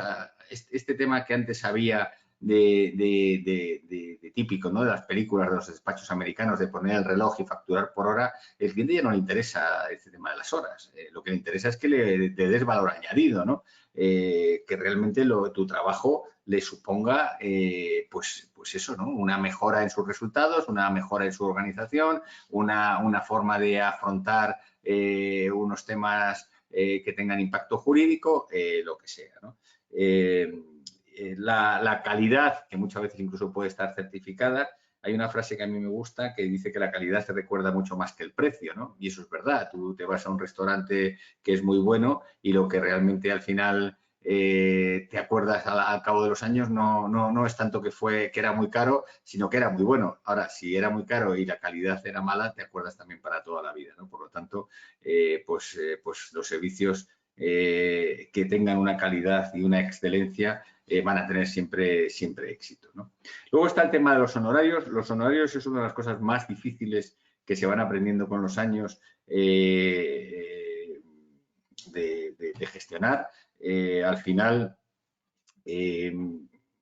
yo creo que con los años te vas dando cuenta de que tienes que intentar cobrar lo máximo posible porque si no, no te prestigias. Pero claro, esto cuesta de alguna forma asumirlo. Y es cierto que ahora mismo el mercado está muy complejo, hay muchísima competencia y en el fondo, pues ahora mismo los márgenes se han estrechado muchísimo y los honorarios de los abogados que durante muchísimos años, bueno, pues eran altos y estaban muy bien pagados. Es verdad que con las últimas décadas pues ha ido cerrando, ¿no? Pero bueno, todavía yo creo que hay que defender unos honorarios importantes. Yo suelo decir que los honorarios son como el juego de las 7:30, es decir, que te puedes, que tan malo es quedarte corto como pasarte, y hay diferentes fórmulas, ¿no? Las típicas igualas, honorarios fijos, bueno, esto en general a los clientes les suele gustar porque saben un poco cuáles van a ser sus costes. Yo creo que al despacho también, porque también tiene una cierta seguridad. Entonces, bueno, en la medida de lo posible yo creo que los honorarios fijos son interesantes. Luego también puede haber estos honorarios según carga real, horaria. La verdad es que yo creo que esto ha ido a menos. Cada vez es más difícil que un cliente te acepte esto. Y luego están los honorarios de éxito, ¿no? Que depende de la actividad. Pero bueno, por ejemplo, en el ámbito jurídico, pues la cuota litis está absolutamente admitida, ¿no? O si tú estás trabajando en una operación de fusiones, adquisiciones, pues puede haber unos honorarios de éxito si por fin se cierra la operación, etcétera, ¿no? Bueno, pues ahí estos honorarios son bastante más fáciles de aceptar por los clientes porque al final, claro, lógicamente ahí el valor añadido se ve clarísimo porque ellos han percibido pues un importe X y realmente comparten contigo pues un pequeño porcentaje de ese importe, ¿no? Luego está el tema de los procesos y de los medios tangibles e intangibles. Los procesos los tenéis todos en este círculo, que no nos va a dar tiempo a verlos, pero hay muchos tipos de procesos, ¿no? Tanto externos como del servicio como internos, ¿no? Y ahí hay que ver qué política se sigue, qué política de cobros, qué política de cargar o no cargar gastos, los gastos de viaje, etcétera. Luego están las del servicio, muy importante, todo el tema de gestión documental, de gestión del conocimiento. Y luego están los internos, ¿no? Pues desde la formación a los recursos humanos, a la gestión de la innovación o tantas otras cosas que están ahí, incluyendo, por supuesto, la tecnología, ¿no? Oficinas. A mí muchas veces algún compañero me ha dicho, no, yo no quiero tener unas oficinas muy buenas porque es que luego al final el cliente va a pensar que le cobro mucho y tal. Bueno, yo creo que eso es un error absoluto. Al final, si vivimos en el mundo de la imagen y todo el mundo tiene que aspirar a tener las mejores instalaciones posibles, ¿no? Porque eso transmite confianza y por lo tanto, lógicamente, cuando empiezas a funcionar no puedes aspirar a tener las super oficinas, ¿no? Pero dentro de tus posibilidades, mi consejo es vete a lo mejor que puedas porque eso va a transmitir confianza a tus clientes, ¿no? La gestión económico-financiera, yo me quedo asombradísimo cuando veo algunas firmas que hablan conmigo y veo que no gestionan con presupuestos. No entiendo, o sea, yo si el día 5 después del cierre del mes no tengo encima de mi mesa la gestión presupuestaria, seguir viendo el presupuesto con mis cuadros de mando, etcétera, es que no sé dónde estoy, o sea, me pondría muy nervioso, ¿no? Bueno, pero yo creo que hay gente que, bueno, pues este tema le da poca importancia, creo que es un error, hay que tener indicadores, hay que saber cómo estamos de morosidad, hay que saber cómo estamos desde el punto de vista de cargabilidad de horas, bueno, todos estos datos son fundamentales, ¿no? El tema de la facturación, la cadencia de facturación es muy importante porque eso te permite reducir mucho el circulante y, desde luego, tener una política de cobros porque no hay nada peor que dedicarle un montón de horas a un trabajo, facturarlas y luego no cobrarlas, ¿no? Como dice siempre un amigo mío, lo importante es cobrar. Si para cobrar hay que facturar, se factura. Y si para facturar hay que trabajar, se trabaja. Pero lo importante es cobrar. Bueno, esto es una broma, pero obviamente lo importante es cobrar, porque si no, efectivamente, no te entra la gasolina. Y otra cosa que yo recomiendo, que a lo mejor hay gente que al principio esto le puede dar cierto vértigo, es que acudir a cierta financiación externa, es decir, el estar apalancado, que es lo que le llamamos los economistas, no solo no es un problema, sino que es algo necesario. Yo a veces oigo algún despacho que me dice, no, yo perfecto, no tengo ninguna deuda. No, pues estás equivocado, porque el tener una póliza de crédito que te permita gestionar tu circulante y, por lo tanto, poderte meter en más acciones de marketing, poder contratar más gente, etcétera, pues es absolutamente fundamental. Si solamente estás con tus recursos propios, es mucho más difícil tener tesorería suficiente para afrontar otros proyectos, ¿no? Me paro también aquí si hay alguna pregunta, porque ya entraremos en la última parte, que es un poco Sí, la organización interna. María, aprovechando la última afirmación que has hecho, claro, a la hora de emprender, claro, a lo mejor mucha gente piensa, bueno, tengo que invertir un capital, voy a pedir un crédito para poder montar mi despacho. Claro, hombre, mucha gente, de hecho, mucha gente lo puede hacer. ¿Qué límites, hasta qué punto, qué recomendaciones puedes hacer en este punto? Hombre, a mí, como decía antes, es que es fundamental. Es que si no tienes, hombre, si eres rico de familia y tienes todo el dinero del mundo, entonces no es el problema. Quizás si eres rico de familia tampoco montas el despacho, ¿no? Pero bueno, para el resto de los mortales necesitas un mínimo para poder disponer de unas oficinas que sean presentables, para tener un pequeño equipo, para tener la tecnología, para poder hacer algo de marketing. Eso lo necesitas. Entonces, yo creo que al final, si tienes una visión muy conservadora de ir a poquito, pues al final probablemente no vas a poder crecer. Es decir, yo creo que al final hay que darse cuenta de una cosa que es importantísima y quizá no lo he dicho al principio, aunque lo iba a decir al final, pero ya lo digo. Al final, un despacho profesional es una empresa. Y la empresa, la palabra empresa, viene de riesgo, está relacionada con el riesgo. Y, por lo tanto, el que no le guste el riesgo, pues no puede estar en un despacho profesional, porque es que está absolutamente correlacionado, ¿no? Entonces, pues sí, hay que asumir ciertos riesgos si quieres estar en el mundo de los servicios profesionales con tu propio despacho. Perfecto, Mario. Mira, nos dicen también respecto al talento que has mencionado antes, la captación del talento sobre todo. ¿Cómo crees que suelen reaccionar los despachos cuando detectan un abogado potencialmente bueno? ¿Le estimulan para que crezca a nivel comercial sabiendo que existe un riesgo de que éste lo vaya a dejar por un puesto mejor en otra compañía, en otro despacho? ¿O simplemente se pueden enfocar a ralentizar su proyección para poder, entre comillas, exprimirle lo máximo posible? Bueno, obviamente, pues hay de todo, ¿no? Esto está muy relacionado con las culturas a las que hablábamos antes. En una cultura mercantilista probablemente le importa muy poco que se desarrolle esta persona y lo que quieren efectivamente es exprimirle, ¿no? En una cultura humanista yo pienso absolutamente lo contrario.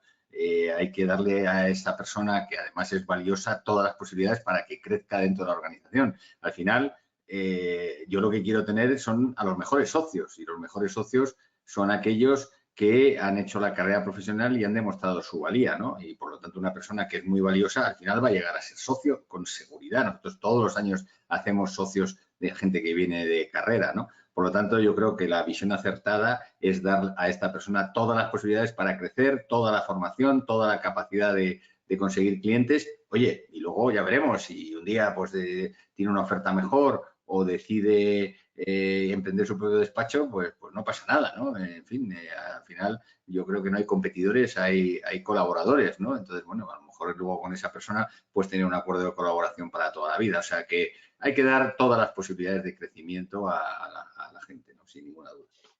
¿Qué opinas de esa mentalidad dentro de esos despachos que a lo mejor son más tradicionalistas, que a lo mejor piensan, bueno, pues ¿por qué se me va la gente? ¿Por qué el talento que consigo de repente se me van todos? De ese tipo de cultura.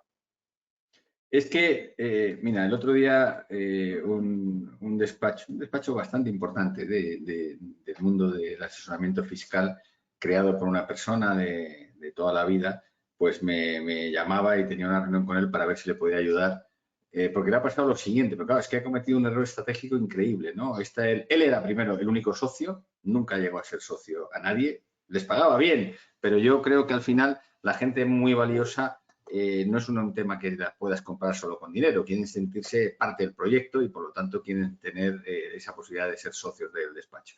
Pero el error fundamental que cometió este hombre es que a su hijo, recién licenciado, abogado sin experiencia, pues le puso al frente del despacho, le hizo socio y le puso al frente del despacho. El hijo además era un indocumentado. Pues al final, ¿qué ha ocurrido? Que los líderes del despacho, los más importantes, los 5 o 6 del segundo nivel, se han ido y se han montado el despacho y se han llevado a la mayoría de los clientes, claro, normal. O sea, es que me parece que es un error estratégico absoluto desde todos los puntos de vista, ¿no? Entonces, bueno, yo creo que quien lleva este tipo de políticas lo acaba pagando y me parece que son errores que no se pueden cometer. Mario, cada vez hay más plataformas que facilitan el acceso del jurista al mercado, plataformas intermedias que nos permiten vender nuestros servicios jurídicos. ¿Qué opinas de esas plataformas sin necesidad de demostrar que tenemos un despacho abierto? Bueno, pues no es tan mal. Es otra posibilidad más, ¿no? Es otro canal. Yo creo que esto además va a tener más desarrollo en el futuro, sin ninguna duda. Y cada vez efectivamente estos modelos que se llaman legal tech, pues tienen cada vez más desarrollo, ¿no? Yo no soy, digamos, me gustan menos que otros modelos, pero me parece una buena alternativa para trabajar a aquel que quiera, digamos, asumir, por así decirlo, menos riesgos, ¿no? O sea, me parece bien, es otra alternativa, sí. Vale. Pues seguimos un poquito más. Venga, vamos a seguir, que nos quedan 10 minutitos. Estamos en la última parte en cuanto a lo que es la organización interna. Fijaros que el gestionar a los socios, yo soy muy amigo de Manolo Pimentel, que además es mi editor tanto de libros técnicos como de libros de literatura, porque yo estoy ahora escribiendo mi 6ª novela, tengo en fin, me ha entrado mucho la fiebre últimamente de la literatura en los últimos años. Y Manolo dice una cosa muy divertida, que dice que lo más difícil en los servicios profesionales es pastorear a los socios, que es muy buena palabra lo de pastorear. Al final, los socios pues tienes que buscar unos equilibrios entre, por una parte, el poder dentro de la organización y la visibilidad. A todo el mundo le gusta ser un tanto protagonista. Por otra parte, el reparto equilibrado de las cargas de trabajo. Muchas veces en los despachos, bueno, es que este socio yo trabajo mucho más que este otro. Todo el mundo piensa siempre que trabaja más que el que está al lado. Las responsabilidades en la dirección de equipos, ya no solo las responsabilidades de cara a los clientes, sino responsabilidades internas. Hay alguien que se tendrá que ocupar más del marketing, hay alguien que se tendrá que ocupar más de los recursos humanos, habrá otro que se ocupará más de la tecnología, bueno, lo que sea. Y luego establecer un modelo de retribución, ¿no? Al final, los modelos de retribución, bueno, es largo de contar y hay muchos modelos, pero al final la tarta, digamos, hay que repartirla con la mayor justicia posible, ¿no? Y bueno, los modelos que para mí funcionan son aquellos que están basados en un sistema de puntos, en las cuales se tiene en cuenta, hay una parte que es a lo mejor común. Yo no creo tampoco en esos modelos de el famoso dicho en español, en inglés, de mata lo que comes. ¿Cómo es? No, come lo que matas, el eat what you kill. Yo no creo en esos modelos, es decir, que cada uno se lleva lo que puede captar de clientes y lo que puede gestionar. Ya lo decía al principio, me parece que ese no es un modelo solidario y que por lo tanto no tiene éxito. Creo mucho más en el modelo en el cual hay una parte común, eso sí, es decir, que haya un mínimo que sea igual para todos los socios en cuanto a retribución, pero luego haya una parte variable que esté basada en bueno, pues eso, en tu propio resultado, ¿no? Que se valore pues aquel que hace más acciones de marketing, aquel que escribe en la prensa, aquel que da conferencias, aquel que capta más clientes, el que tiene más conocimientos técnicos, el que da formación, bueno, pues una serie de atributos que permiten valorar lo que aporta, el valor añadido que está aportando cada uno de los clientes, ¿no? Perdón, de los socios. En cuanto a los tipos de socios, bueno, yo creo que no tiene mucho sentido hablar de socios técnicos y socios comerciales. Yo lo he oído alguna vez. Los socios todos deben ser comerciales. Un técnico se paga, es un técnico, pero el socio, por definición, aparte de tener conocimientos técnicos, tiene que ser comercial. También se distinguen cada vez más socios profesionales y socios capitalistas. Yo creo que esto no ha llegado todavía mucho a España, pero llegará. Es decir, que firmas de capital riesgo, fondos de inversión acaben siendo socios capitalistas de despachos profesionales. Yo creo que esto está a punto de llegar, no ha llegado, pero está a punto de llegar. Luego puede haber socios corporativos o socios de especialidad concreta. El tema de la valoración de la firma, por dar alguna pincelada rápida sobre esto, es un tema interesante cuando hay un despacho que se quiere vender o que se quiere comprar, cómo valorarlo. En general, en el mundo de los despachos profesionales, lo que se suele hacer es una valoración de un año de facturación, pero para mí es un error ese cálculo. Para mí, el valor fundamental de un despacho profesional es una terminología que yo escribí hace muchos años y que ahora ya parece pues, que mucha gente lo utiliza, que es lo que le llamo yo el BAS, es decir, el beneficio antes de socios. Eso es lo que mide realmente la rentabilidad de un despacho, que es quitarle a los ingresos todos los gastos de estructura, tanto de personal como gastos generales, y eso que se llevan los socios, me da igual que por una nómina, por unos dividendos, por una factura o como realmente operen, ese es el valor de un despacho y entonces hay que utilizar un multiplicador de ese BAS. En general, el multiplicador habitual suele ser 3, 4, 5 veces ese BAS y eso es un poco la forma de valorar un despacho para una transacción. Nos queda muy poquito tiempo. El tema de las integraciones y alianzas, ha habido muchos modelos que han tenido más o menos éxito. La verdad es que, por ejemplo, el modelo franquicia en el mundo de los servicios profesionales, la verdad es que ha habido algunos intentos, pero han tenido poco éxito. Me parece que es mucho más interesante el modelo de creación de redes, de alianzas, que permitan no solo a lo mejor prestar los servicios jurídicos, sino, como decía al principio, pues poder prestar, por así decirlo, otros muchos, ¿no? El tema de la innovación, yo creo que esto es ahora mismo algo absolutamente necesario. Los despachos no se pueden quedar en lo que han tenido establecido, sino que tienen que pensar continuamente en cómo innovar, e innovación no está solo relacionada con la tecnología, puede ser innovación en recursos humanos, en finanzas, en la propia organización interna, en marketing, etcétera, ¿no? Y hay otra cosa que es fundamental, vivimos en un mundo global y por lo tanto de alguna manera hay que estar internacionalizado, o bien con tu propio despacho que tenga una capacidad internacional, o bien estar asociado o tener best friends o tener colaboradores en otros países que te permita, por así decirlo, cubrir el servicio que te demandan tus clientes. Voy a acabar con esto. Muchas de las cosas ya las hemos comentado. Ahí tenéis un poco 16 puntos que para mí son fundamentales sobre el futuro y los retos que nos vienen a los despachos de abogados. En primer lugar, lo que antes os he dicho, un despacho de abogados no es más que una empresa y por lo tanto tiene que ser capaz de gestionar su marketing, sus recursos humanos, sus finanzas como cualquier empresa y con el riesgo correspondiente. Tenemos que ser capaces de diferenciarnos en el mercado por la vía que consideremos más adecuada.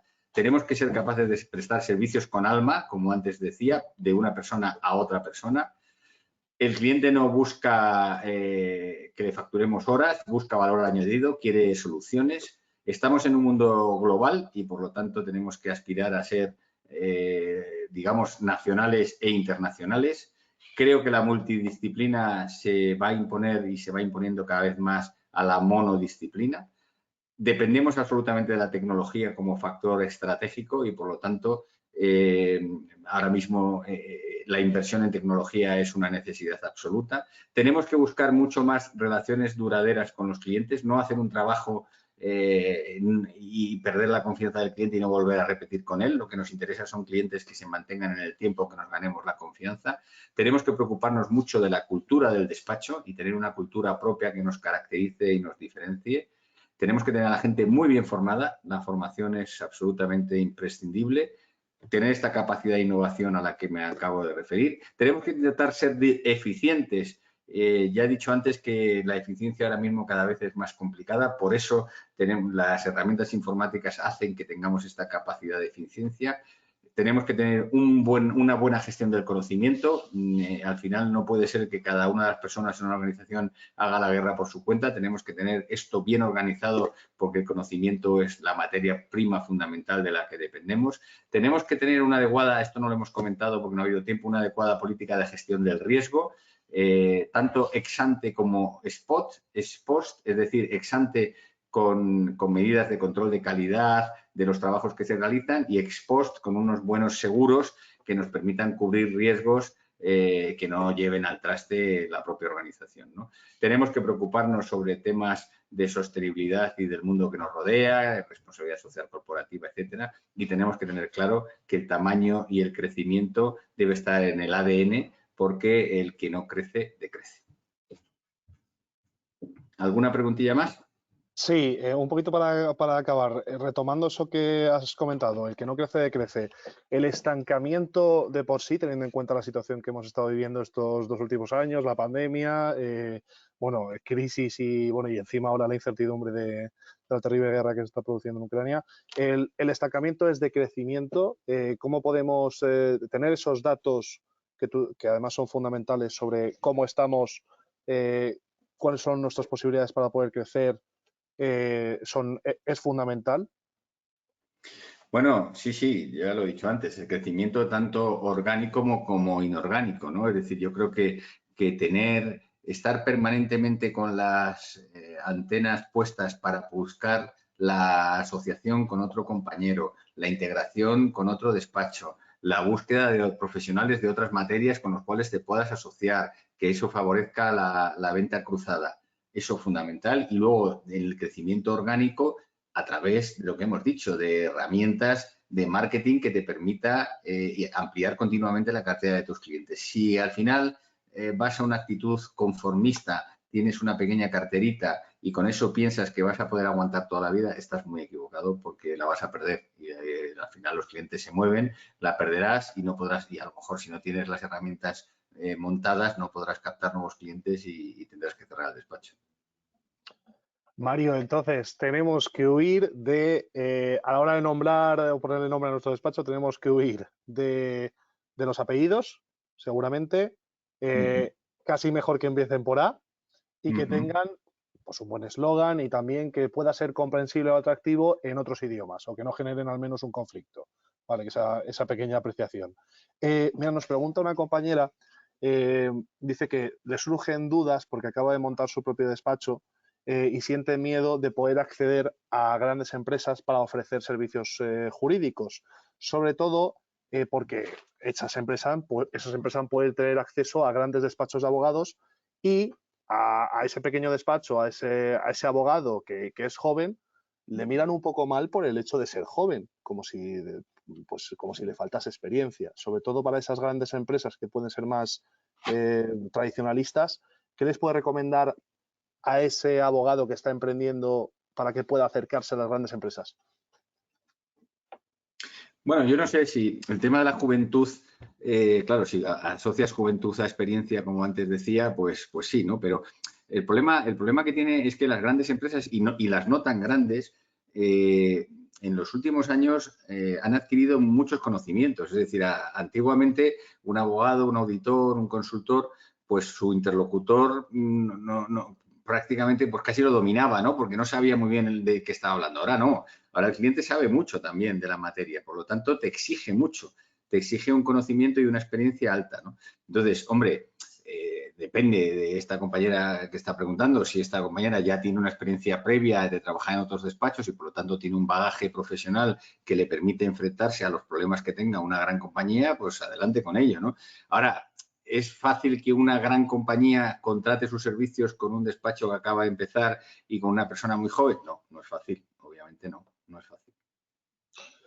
Mario, en la subcontratación de servicios, ¿qué posibilidades hay de que, pues eso, de que se contrate un freelance, que haya contratos de colaboración? ¿Cuál es la tendencia del mercado ahora mismo?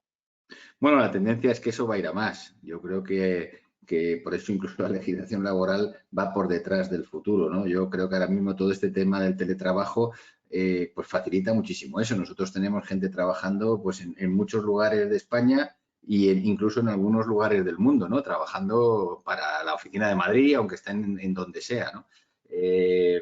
Y yo creo que al final este modelo flexible de freelance, de que están en un proyecto y luego colaboran con otro despacho y tal, eso va a ir a más. Yo me parece que eso es bueno, aunque tiene un problema y es el tema de la identidad cultural, ¿no?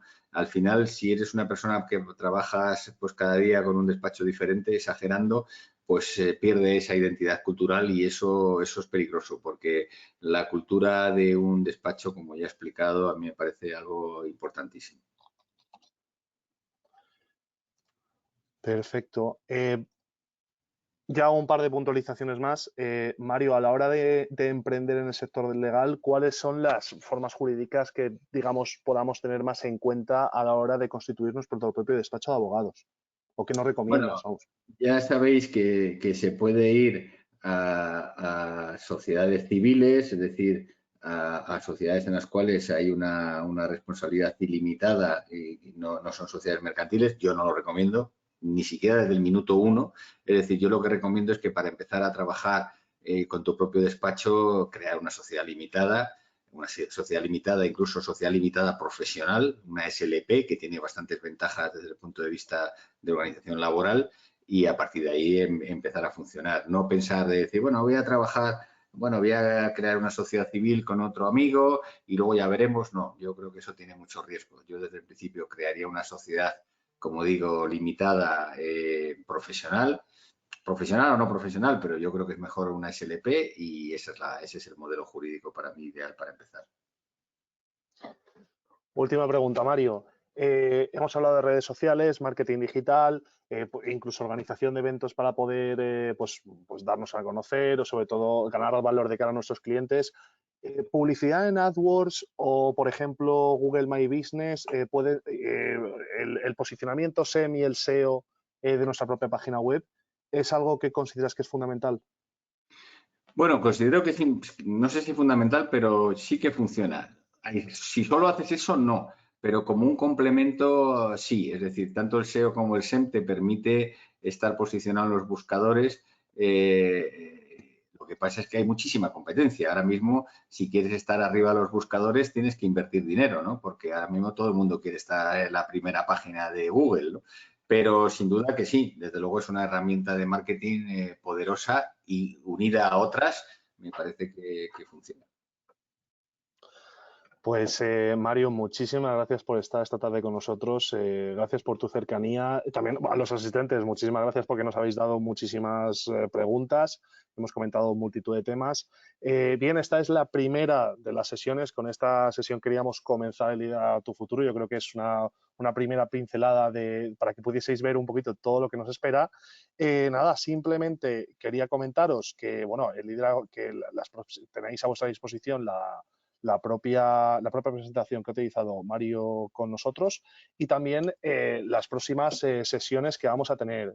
Os iremos mandando los enlaces ya a partir de la semana que viene. La próxima sesión será con David Muro el próximo 17 de marzo, la siguiente será el 30 de marzo. Un poquito para que sepáis las que son más cercanas.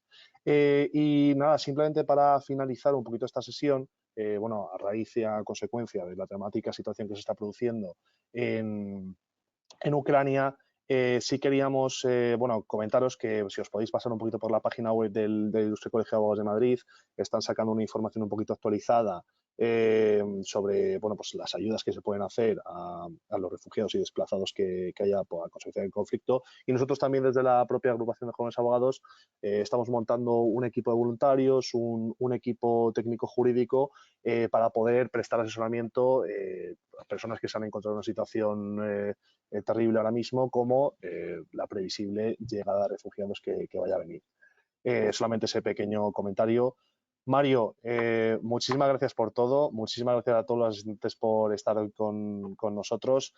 Os animamos a participar en todas las sesiones. No os preocupéis si a alguna de ellas no podéis asistir, lo vamos a subir en nuestro canal de YouTube más adelante. Pero bueno, que os animamos a seguir participando y esperemos que esta experiencia interactiva, aunque no nos podamos ver las caras, os guste y os ayude en vuestro desarrollo profesional. Así que, Muy bien, venga, muchas pues gracias por buenas todo. tardes, muchas gracias a vosotros. Hasta luego, Buenas adiós. tardes. Adiós.